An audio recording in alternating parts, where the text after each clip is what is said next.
नमस्ते। आज हम बात करने वाले हैं 2025 की उस एक बड़ी कहानी की जिसने मार्केट में आप कह सकते हैं तहलका ही मचा दिया।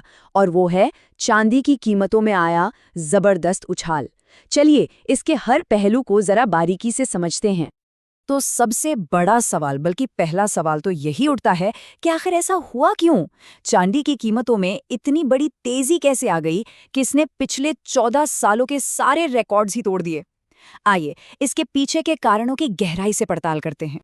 जरा सोचिए, 60% से भी ज्यादा का उछाल। ये कोई छोटा मोटा नंबर नहीं है, ये तो एक भूचाल जैसा है। 2011 के बाद से चांदी कभी इतनी महंगी नहीं हुई थी।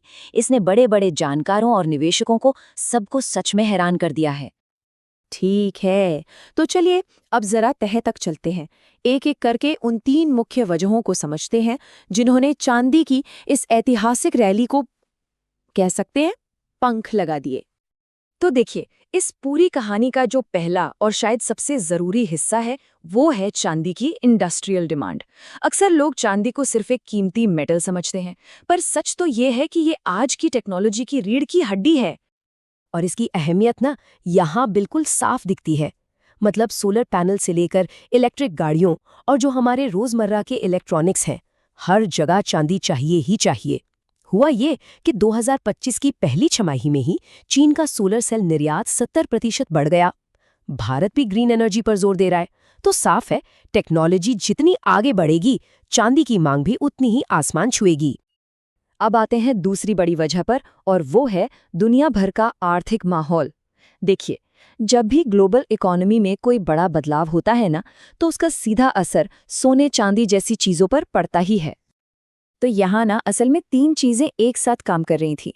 एक तो अमेरिकी डॉलर का कमजोर होना, दूसरा रियल यील्ड्स का कम होना, जिससे होता यह है कि चांदी जैसी संपत्ति जिस पर कोई ब्याज नहीं मिलता वो ज्यादा आकर्षक लगने लगती है, और तीसरा ये उम्मीद कि अमेरिकी फेडरल रिजर्व ब्याज दरें घटाएगा।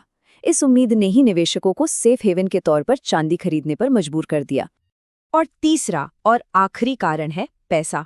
जी हाँ, मार्केट में पैसा किस तरफ बह रहा है और निवेशक क्या सोच रहे हैं, इसने भी एक बहुत बड़ा रोल प्ले किया है।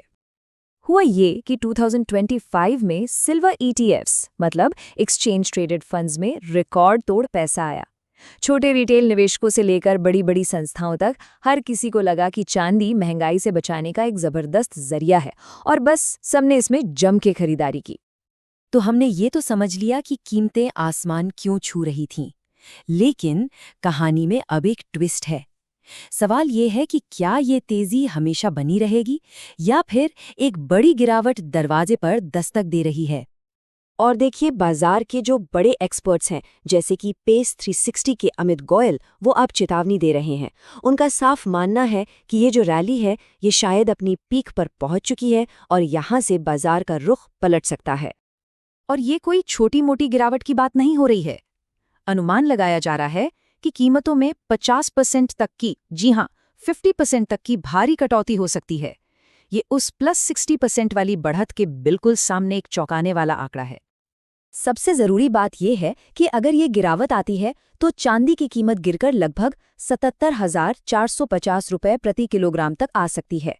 ये आंकड़ा अपने आप में चांदी के बाजार की जबरदस्त वॉलेटिलिटी यानी इसके उतार चढ़ाव को साफ साफ दिखाता है।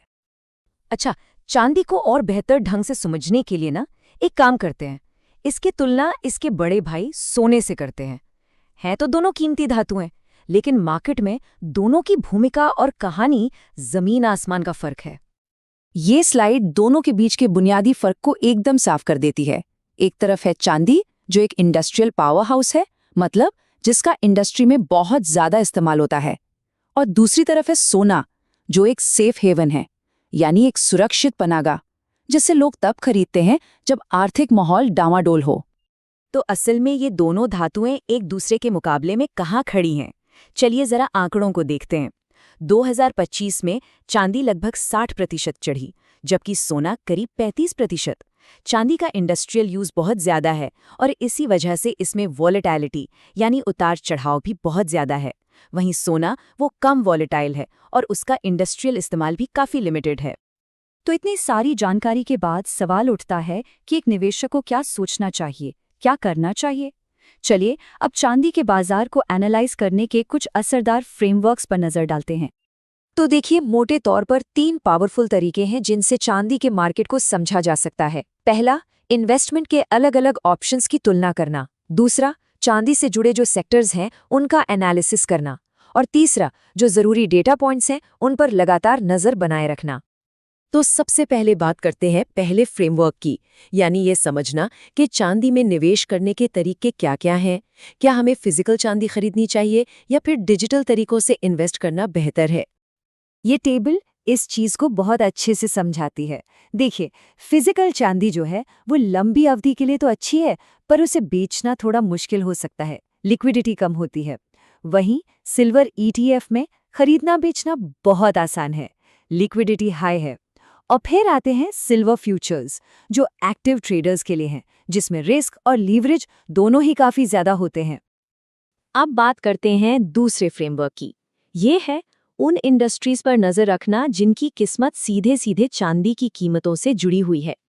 कौन सी हैं ये इंडस्ट्रीज? जैसे कि सोलर पैनल बनाने वाली कंपनियां, EV battery makers, jewellery export करने वाले, और जाहिर है चांदी की माइनिंग करने वाली फर्में। जब भी चांदी की कीमत ऊपर या नीचे जाती है तो इन कंपनियों के बिजनेस पर सीधा असर पड़ता है। तो इन सब बातों को अगर हम मिला दें तो एक बात साफ होती है, चांदी सिर्फ एक कमोडिटी नहीं है, बल्कि ये एक स्ट्रेटेजिक एसेट है, एक रणनीतिक संपत्ति।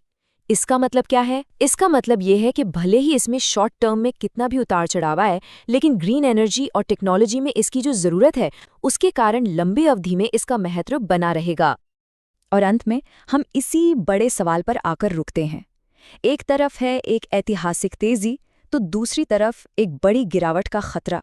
तो सवाल ये है कि चांदी की ये जो वॉलेटिलिटी है, ये जो उतार चढ़ाव है, ये एक ऐसा जोखिम है जिससे बचना चाहिए, या फिर ये एक ऐसा मौका है जिसे पकड़ लेना चाहिए?